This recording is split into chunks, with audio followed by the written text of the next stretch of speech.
Hello, Growhead here. So again, we wanted to discuss today politics. Now, politics is something that, like I say, I don't really conduct myself with much interest with other people concerning politics. But what is going on is pretty horrifying. I find it very curious that our president is meeting with Eastern leaders like Putin and Kim Jong-un, and the only people allowed in the room are translators.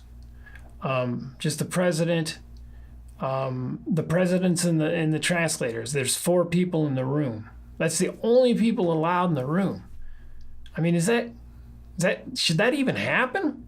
I mean, in a democracy like that, is that the kind of I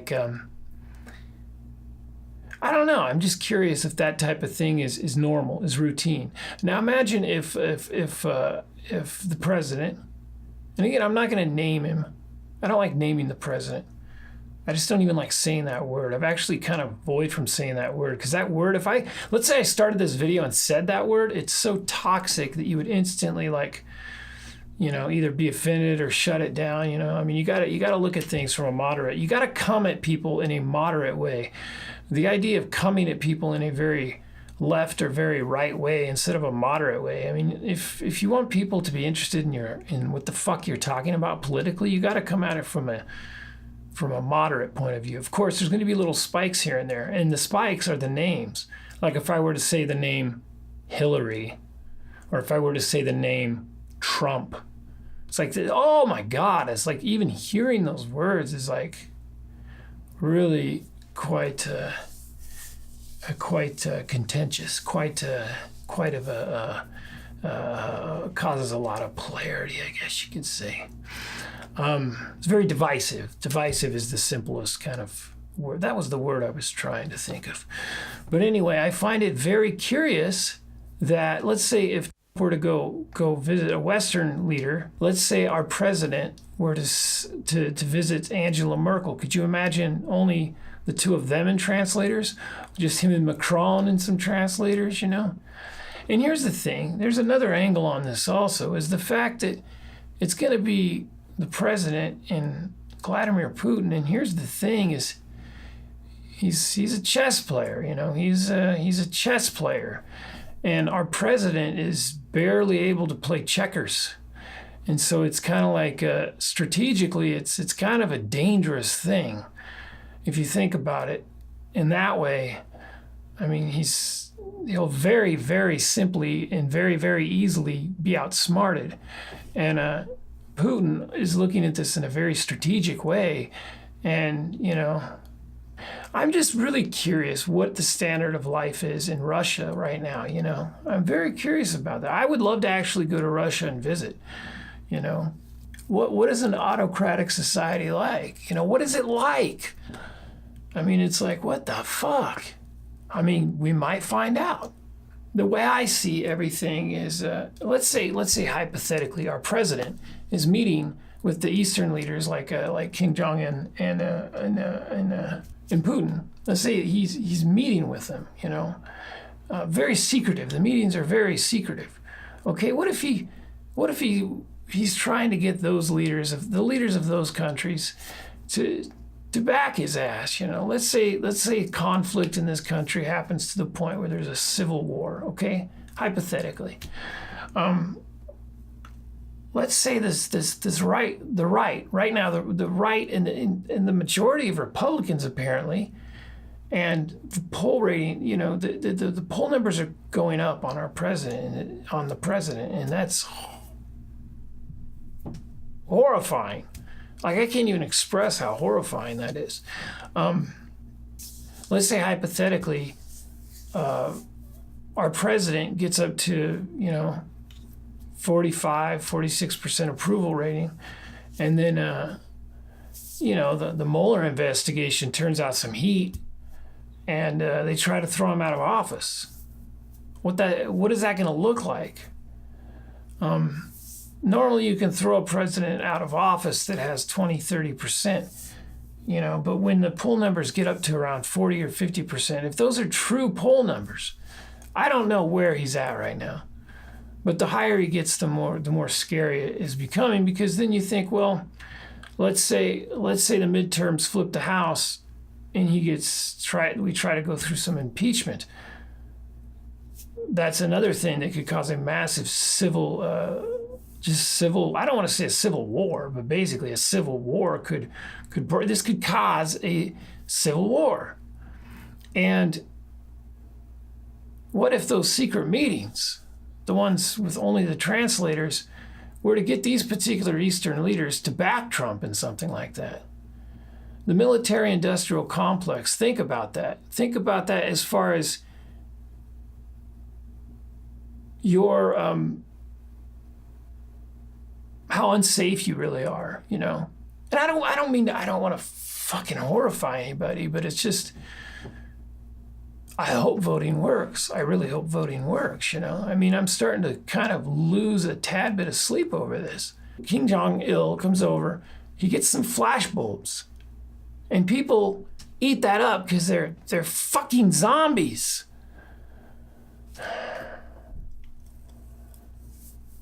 And his poll ratings jump. People are not doing any critical thinking right now. I don't know if they're just zoned out on Facebook or what the fuck's going on, but it's horrifying. You know? I just don't know how long this is going to be allowed to continue. And I'm talking about our president and what he's actually doing, what he's doing structurally, like in a strategic sense. He's burning bridges with our allies and like having secret meetings with, you know, authoritative leaders. It's weird. It's fucking weird, man. I mean, I'm not just some slightly left moderate guy, but I'm like paying attention and I'm watching it from both sides because there's a lot of bullshit going on too. You have to pay attention to the facts. I hate CNN. I used to watch CNN. I can't fucking stand CNN anymore because it just will not, I don't know. It's just the divisiveness, the polarization. It's getting like to staggering levels because in the way I look at it is our president's poll numbers are a direct relation to the polarization. The higher that gets, the closer it gets to 50%. The closer it gets to half the country supporting our president, the scarier it is. But you got to think that must be the percentage of people that can just easily be brainwashed by him getting some snap bulbs over there with the North Korean leader. You know, just putting that on the. Just like, you know what? I'm gonna go in there, and it's gonna be like on the cartoon, the Peanuts, when the adults talk. That's probably what went on. All he wanted was the flashbulbs, the attention, people turning on their TV, seeing that and being like, oh, I guess we're not gonna have. And you got to build it up. I mean, you got to build it up first. And that's part of the whole master plan. You got to build up how threatened we are by North Korea. Oh my God, we're seconds from a nuclear war. Oh, flashbulbs, he's talking to the North Korean leader. Oh my God, we're so much safer now. You know what? I'm on board. Sign me up. Sign me up to alienate our allies and hang out with dictatorship or authoritarian leaders, and it just with the translators. Nobody else but the translators. And one of them is so strategically over Trump's head that's a security right there. That should be a national security issue right there.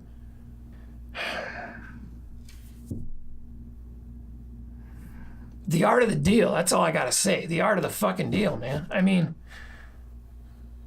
just all you gotta do is make people believe it. And, you know, it's just, oh my God, fucking wake up, man.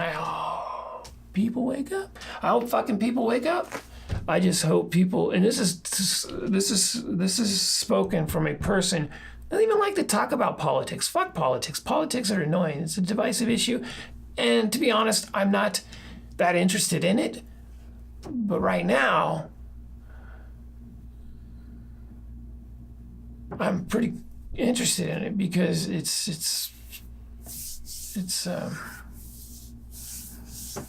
I'm a moderate, I'm an absolute moderate. I'm a responsible, hardworking moderate who really sees all sides. I try to see all sides of every fucking issue. Doesn't matter if it's right, doesn't matter if it's left. It's wow. And I try to indulge in some critical thinking. And, I'm not normally even into politics. I like to know kind of loosely what's going on, but when politics gets this dangerous and this scary, it's you can't help but be into it. And I wish more people were not into Fox, not into CNN, not into being a big fucking liberal, not into being a big fucking, conservative. The church and the Bible is all that. Just from a level-headedness, I guess, the point of view of critical thinking. That's where I wish, we could all come together as a country and find some critical thinking about what the hell is going on. That's all. That's all I would like to see. Anyway, enough gloom and doom for tonight. If you haven't already, please subscribe to the channel. We're going to have more talks about politics and other things in general. I'm going to try to do talks twice a week, cut them up loosely, and publish them. So if you like this type of material, if you like listening, and like I say, it's not even normally politics. Very rarely is it even politics that I talk about. It's just general discussion about the day and whatnot. But yeah, check out the channel, subscribe, Grouthead, type it in to YouTube. You can find the channel right there. I think that's going to be on it. If it's not on this channel, I don't know what channel this is going to go in. Just type in Grouthead on YouTube, and that's going to be the channel. All right, we'll see you guys again. Bye-bye now. Why is it coming light and dark and light and dark? Do you have it on auto exposure? I hope you don't have it.